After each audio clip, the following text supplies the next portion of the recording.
So hello বন্ধুরা, আবারও চলে আসলাম আমি পিঙ্কি তোমাদের মাঝে একটা নতুন রেসিপি নিয়ে। আজকের রেসিপিটা হচ্ছে কচুর শাক, তাও আবার ইলিশ মাছের মাথা দিয়ে। কে কে ভালো খাও অবশ্যই কমেন্টে জানাও।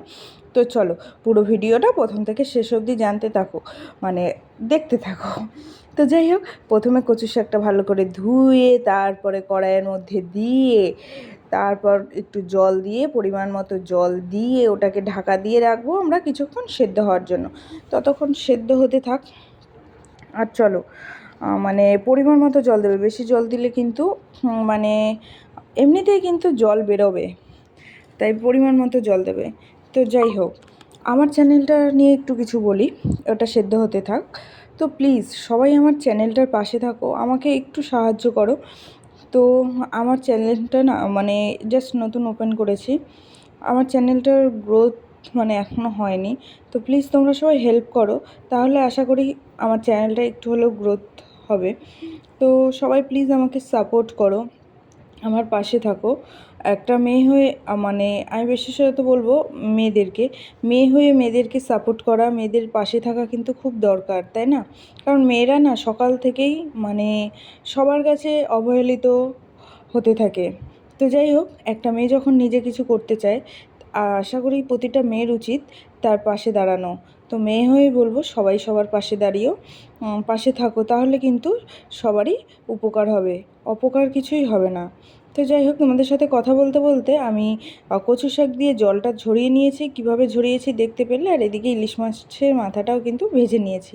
তারপর কিন্তু কচুর শাকটা কিন্তু তোমরা মানে সর্ষের তেলে করবে। আর তার মধ্যে দিয়ে দিলাম আমি যে রসুন, কালো জিরে, মানে গোটা কাঁচা লঙ্কা। তারপর কিন্তু আমি মানে তেলটা গরম হওয়ার পর দেবে, তারপর একটু নেড়ে ছেড়ে আমি কিন্তু কচুর শাকটা দিয়ে দেবো।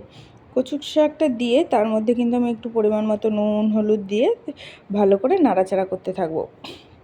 তো এই কচুর শাকটা থেকে কিন্তু আমি সব রস একেবারে বের করে নিয়েছিলাম, মানে যা মানে যত পরিমাণ জল ছিল সব জল কিন্তু আমি বের করে নিয়েছি।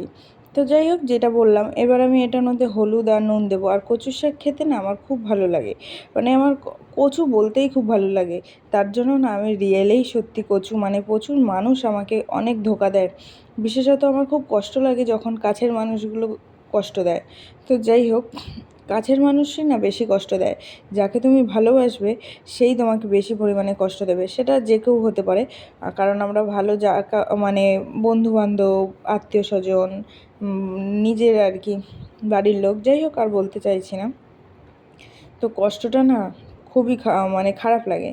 আর যাই হোক, কচু শাকের মধ্যে কিন্তু আমি এবার ইলিশ মাছের মাথাটা দিয়ে দিয়েছি, ভালো করে এটাকে ঘেটে নেব।